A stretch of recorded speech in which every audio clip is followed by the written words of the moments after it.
So today, welcome to a new day. And this event, the debate that hurt Jill's feelings so bad, is only going to continue. Hell hath no fury like a woman scorned. Hell hath no fury like Jill Biden scorned. I don't even think Hillary is as vindictive as Jill. But she wants revenge, man. She wants revenge against Trump.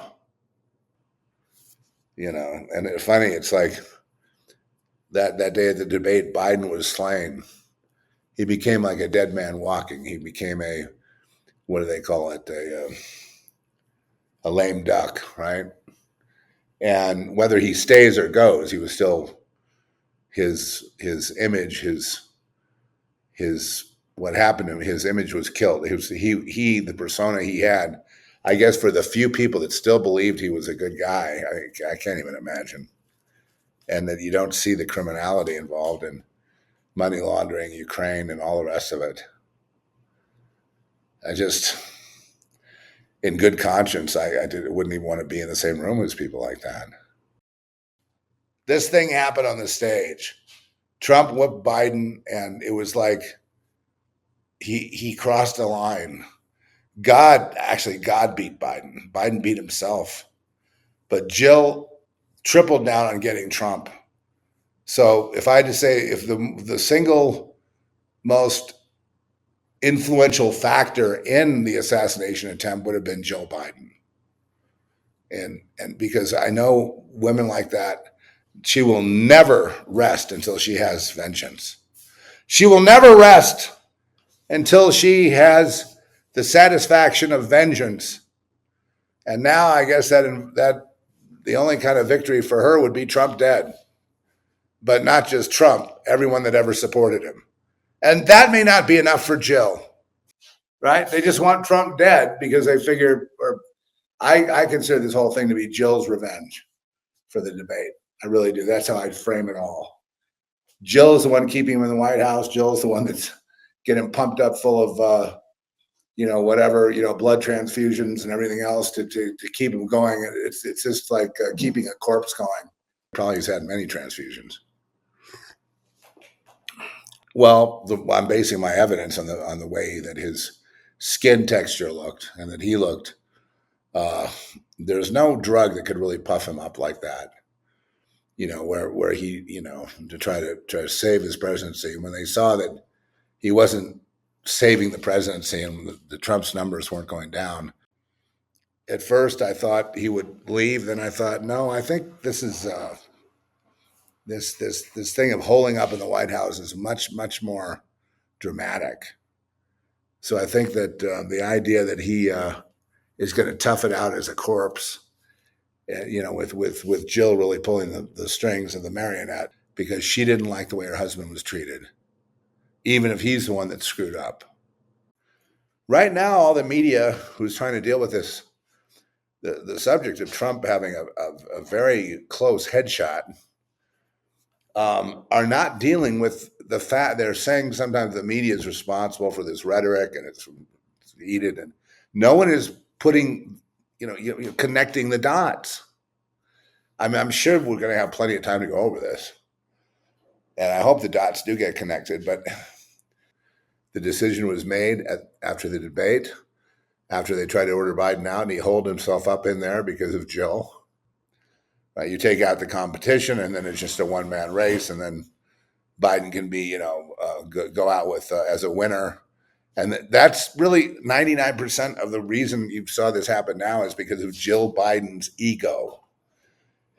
She is a sick individual, in my opinion, very sick, and psychopath level, psychotic level.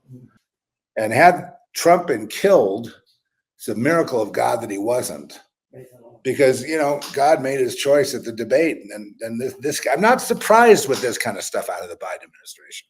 We all knew that the next thing, if the lawfare didn't get him, we're going to have to kill him. How many times have we heard that? Everyone agreed. So Biden now, after this crisis of the debate, pulls the trigger, but it's not Biden himself, El Presidente. It's Jill, who is a woman scorned, and she is on the rampage. And she doesn't want to go anywhere. She doesn't care if he winds up being a corpse. She'll hide him in the closet. She is out for blood now. And they got a little taste of blood. So watch out, everybody. Jill was humiliated. She couldn't stand it. She told Biden he's going to stay in the White House even if he's a corpse. You know, they're not going to do this to Jill.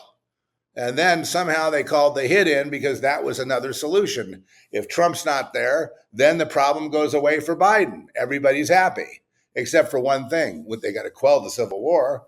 They don't have any idea about the anger about people, but they are saying one thing. The most dangerous people in the world are the MAGA white supremacists.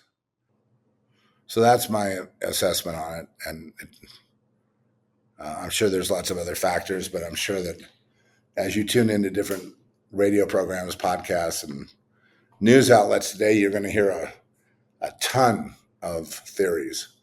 You're going to hear a ton of reasonings. And so mine, regardless of what anyone thinks, I'm following my own line of reasoning, and I don't change it just because the winds change.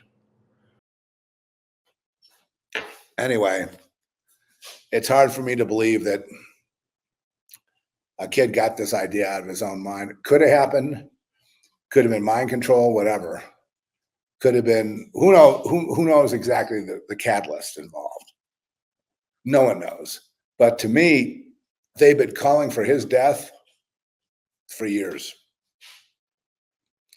And now, on the heels of that debacle of the debate, never think the debate wasn't a big thing, right? It was a game changer. Everything changed after that.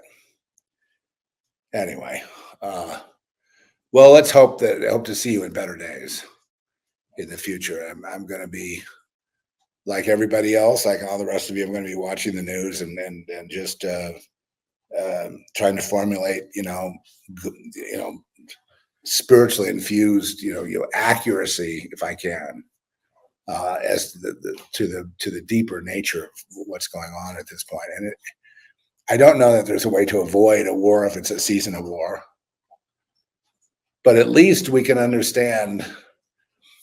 It's probably some kind of miracle that something like this didn't happen earlier with the amount of propaganda people have been taking, and the grown men and women talking about Trump like he's the schoolyard bully when they don't even know him. Yeah, it's all about getting Trump out of there, and once he's gone, then we can return to fair elections. I mean, that's the skewed logic of people that are illogical. But anyway, follow the money always. I'll see you next time.